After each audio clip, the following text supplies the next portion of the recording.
नमस्कार दोस्तों, जैसा कि आज दिनांक 9/12/2024 को दीनदयाल उपाध्याय गोरखपुर विश्वविद्यालय BA 5th सेमेस्टर एग्जामिनेशन 2024-25 के अंतर्गत एजुकेशन का पेपर हुआ है, जिसका पेपर कोड था EDU 302 और पेपर ID थी 1673, मतलब 1673। आज हम उसके आंसर की को देखेंगे। अगर आप चैनल पर नए हैं तो चैनल को लाइक, शेयर एंड सब्सक्राइब करना न भूलें। तो आइए देखते हैं। पहला प्रश्न पूछा गया था, सामान्य प्रायिकता वक्र की आकृति है। तो पहले प्रश्न का सही उत्तर होगा ऑप्शन ए, घंटाकार। दूसरा प्रश्न पूछा गया था, मध्यांक को सांकेतिक रूप में लिखा जाता है। तो दूसरे प्रश्न का सही उत्तर होगा ऑप्शन नंबर सी, ए और बी दोनों। तीसरा प्रश्न पूछा गया था, सांख्यिकी है। तो इस प्रश्न का सही उत्तर होगा ऑप्शन नंबर डी, सामान्य वितरण। चौथा प्रश्न पूछा गया था, पंक्ति और स्तंभ में डेटा की एक व्यवस्थित व्यवस्था है। तो चौथे प्रश्न का सही उत्तर होगा ऑप्शन नंबर बी, सारणीयन। पांचवा प्रश्न पूछा गया था, शिक्षा के क्षेत्र में सांख्यिकी के सामान्य उद्देश्य हैं। तो पांचवें प्रश्न का सही उत्तर होगा ऑप्शन नंबर डी, उपरोक्त सभी। छठवां प्रश्न पूछा गया था, निम्नलिखित में से कौन सहसंबंध का प्रकार है। तो छठवें प्रश्न का सही उत्तर होगा ऑप्शन नंबर डी, धनात्मक सहसंबंध, नकारात्मक सहसंबंध, शून्य सहसंबंध। सातवां प्रश्न पूछा गया था, सांख्यिकी में यफ किसका प्रतीक चिन्ह है। तो सातवें प्रश्न का सही उत्तर होगा ऑप्शन नंबर बी, आवृत्ति का। आठवां प्रश्न पूछा गया था, सहसंबंध गुणांक R की सार्थकता के लिए प्रायः प्रयुक्त किया जाता है। तो इस प्रश्न का सही उत्तर होगा option number B, student T फलन। नौवां प्रश्न पूछा गया था, आंशिक सहसंबंध में दो चरों के संबंध से तीसरे चर के प्रभाव को। तो नौवें का सही उत्तर होगा ऑप्शन नंबर ए, अलग किया जाता है। 10वां प्रश्न पूछा गया था, आवृत्ति वितरण में आधार रेखा पर क्या इंगित करते हैं। तो 10वें प्रश्न का सही उत्तर होगा ऑप्शन नंबर सी, आवृत्ति। 11वां प्रश्न पूछा गया था, मध्यमान है। तो 11वें प्रश्न का सही उत्तर होगा ऑप्शन ए, सांख्यिकी औसत। 12वां प्रश्न पूछा गया था, जब आंकड़े प्रतिशत में दिए गए हों तो उस समय निम्न में से किसका उपयोग किया जाना चाहिए। तो 12वें प्रश्न का सही उत्तर होगा ऑप्शन नंबर बी, वृत्त आरेख। 13वां प्रश्न पूछा गया था, चर जिन्हें ऊंचाई, भार और लंबाई में मापा जा सकता है कहलाता है। तो 13वें प्रश्न का सही उत्तर होगा ऑप्शन नंबर ए, सतत चर। 14वां प्रश्न पूछा गया था, निम्नलिखित में से कौन परिवर्तनशीलता का मापक नहीं है। तो 14वें प्रश्न का सही उत्तर होगा ऑप्शन नंबर ए, मध्यांक। 15वां प्रश्न पूछा गया था, किसी विशेष वर्ग पर प्रेक्षणों की संख्या कहलाती है। तो 15वें प्रश्न का सही उत्तर होगा ऑप्शन नंबर सी, आवृत्ति। 16वां प्रश्न पूछा गया था, मध्यमान क्या है।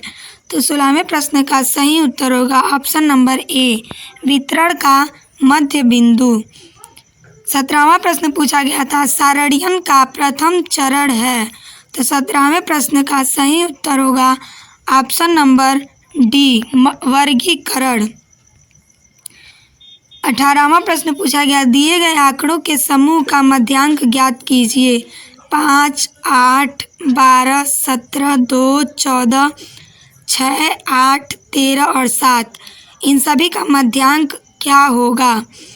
तो इस प्रश्न का सही उत्तर होगा ऑप्शन नंबर सी, 8।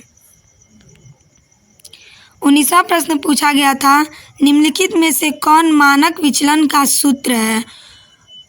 तो 19वें प्रश्न का सही उत्तर होगा ऑप्शन नंबर ए। 20वां प्रश्न पूछा गया था, एक कक्षा में 9 लड़कों का प्राप्तांक निम्न प्रकार है 3, 8, 2, 3, 0, 7, 3, 3 और 7। इसका बहुलांक होगा। तो 20वें प्रश्न का सही उत्तर होगा ऑप्शन नंबर डी 3, क्योंकि इसमें 3 की बार बार आवृत्ति हुई है। 21वां प्रश्न पूछा गया था, सामान्य वितरण में होता है। तो 21वें प्रश्न का सही उत्तर होगा ऑप्शन नंबर बी, केवल एक बहुलांक। 22वां प्रश्न पूछा गया था, मानक विचलन का संकेत है। तो 22वें प्रश्न का सही उत्तर होगा ऑप्शन नंबर ए। 23वां प्रश्न पूछा गया था, निम्नलिखित में से कौन केंद्रीय प्रवृत्ति का मान नहीं है? तो 23वें प्रश्न का सही उत्तर होगा ऑप्शन नंबर डी, चतुर्थांक। 24वां प्रश्न पूछा गया था, एक संख्या जो समूह में सबसे अधिक लोकप्रिय है कहलाती है। तो 24वें प्रश्न का सही उत्तर होगा ऑप्शन नंबर सी, बहुलांक। 25वां प्रश्न पूछा गया था, दो मात्रात्मक चरों के उभयनिष्ठ आवृत्ति वितरण को कहते हैं। तो 25वें प्रश्न का सही उत्तर होगा ऑप्शन नंबर बी, द्विचर आवृत्ति वितरण। 26वां प्रश्न पूछा गया था, यदि r = 0.80 है तो इसे कहा जाएगा। तो 26वें प्रश्न का सही उत्तर होगा ऑप्शन नंबर सी, उच्च सहसंबंध। 27वां प्रश्न पूछा गया था, निम्नलिखित में से कौन किसी समूह की संरचना की व्याख्या हेतु प्रयुक्त होता है? तो 27वें प्रश्न का सही उत्तर होगा ऑप्शन नंबर बी, वृत्त चित्र। 28वां प्रश्न पूछा गया था, दंड आरेख को कहा जाता है। तो 28वें प्रश्न का सही उत्तर होगा ऑप्शन नंबर डी, स्तंभ रेखीय। 29वां प्रश्न पूछा गया था, गुणन आघूर्ण सहसंबंध का प्रतिपादन किया था। तो 29वें प्रश्न का सही उत्तर होगा ऑप्शन सी, कार्ल पियर्सन। 30वां प्रश्न पूछा गया था, किसने कहा सांख्यिकी गणना का विज्ञान है? तो 30वें प्रश्न का सही उत्तर होगा ऑप्शन ए, बाउले महोदय ने कहा था। 31वां प्रश्न पूछा गया था, स्पीयरमैन श्रेणी सहसंबंध गुणांक का सूत्र कौन सा है? तो 31वें प्रश्न का सही उत्तर होगा ऑप्शन नंबर ए।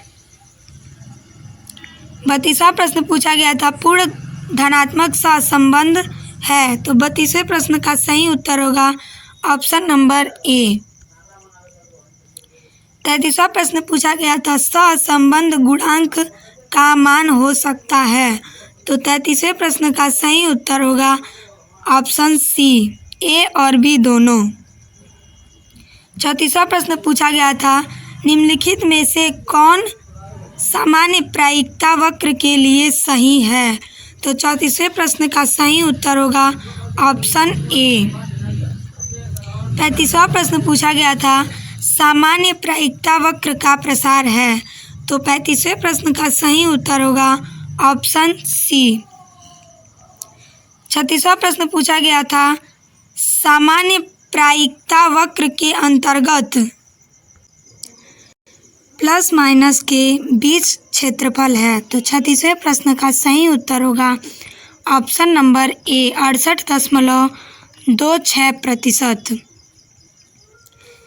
37वां प्रश्न पूछा गया था, प्रसार ज्ञात करने का सूत्र है। तो 37वें प्रश्न का भी सही उत्तर होगा ऑप्शन ए। 38वां प्रश्न पूछा गया था, अनेक समूहों के मध्यमानों को व्यक्त करने के लिए कौन सा रेखा चित्र बनाया जाता है? तो 38वें प्रश्न का भी सही उत्तर होगा ऑप्शन ए, दंड आरेख। 39वां प्रश्न पूछा गया था, मध्यमान के सूत्र में सिग्मा एफ एक्स का अर्थ होता है। तो 39वें प्रश्न का भी सही उत्तर होगा ऑप्शन बी, आवृत्ति एवं गुणनफलों का योग। 40वां प्रश्न पूछा गया था, माध्यिका ज्ञात की जाती है। तो 40वें प्रश्न का सही उत्तर होगा ऑप्शन बी। 41वां प्रश्न पूछा गया था, वर्गांतर निर्धारित करने की विधियां हैं। तो 41वें प्रश्न का सही उत्तर होगा ऑप्शन डी, उपरोक्त सभी। 42वां प्रश्न पूछा गया था, सहसंबंध है। तो 42वें प्रश्न का सही उत्तर होगा ऑप्शन बी, 1:। 43वां प्रश्न पूछा गया था, दो स्वतंत्र चरों के बीच सहसंबंध होता है। तो 43वें प्रश्न का सही उत्तर होगा ऑप्शन ए, 0। 44वां प्रश्न पूछा गया था, इनमें से कौन सांख्यिकी की शाखा है। तो 44वें प्रश्न का सही उत्तर होगा ऑप्शन डी, ए और बी दोनों। 45वां प्रश्न पूछा गया था, यदि चर x तथा y के बीच सहसंबंध ब्रैकेट में small letter r equal to 0.90 है तो कौन सही है। तो 45वें प्रश्न का सही उत्तर होगा ऑप्शन बी, x के बढ़ने पर y बढ़ता है। 46वां प्रश्न पूछा गया था, एक दुकानदार जो जूतों का व्यापार करता है निर्णय करना चाहता है कि किस माप के जूतों का भंडारण करे। इसके लिए वह किस प्रकार की सांख्यिकी में सर्वाधिक रुचि लेगा। तो 46वें प्रश्न का सही उत्तर होगा ऑप्शन सी, बहुलांक। 47वां प्रश्न पूछा गया था, बहुलक किस प्रकार की सांख्यिकी है। तो 47वें प्रश्न का सही उत्तर होगा ऑप्शन ए, नामित सांख्यिकी। 48वां प्रश्न पूछा गया था, सामान्य प्रायिकता वक्र में निम्नलिखित में से कौन एक ही बिंदु पर होंगे। तो 48वें प्रश्न का सही उत्तर होगा ऑप्शन बी, मध्यमान एवं माध्यिका। 49वां प्रश्न पूछा गया था, प्रसरण मानक विचलन का होता है। तो 49वें प्रश्न का सही उत्तर होगा ऑप्शन सी, वर्ग। 50वां प्रश्न और अंतिम प्रश्न पूछा गया था, स्टेटिस्टा शब्द की उत्पत्ति हुई है। तो 50वें प्रश्न का सही उत्तर होगा ऑप्शन ए, इटालियन भाषा से। अगर आपको वीडियो पसंद आए तो आप लोग लाइक, शेयर एंड सब्सक्राइब करना न भूलें। नमस्कार, धन्यवाद।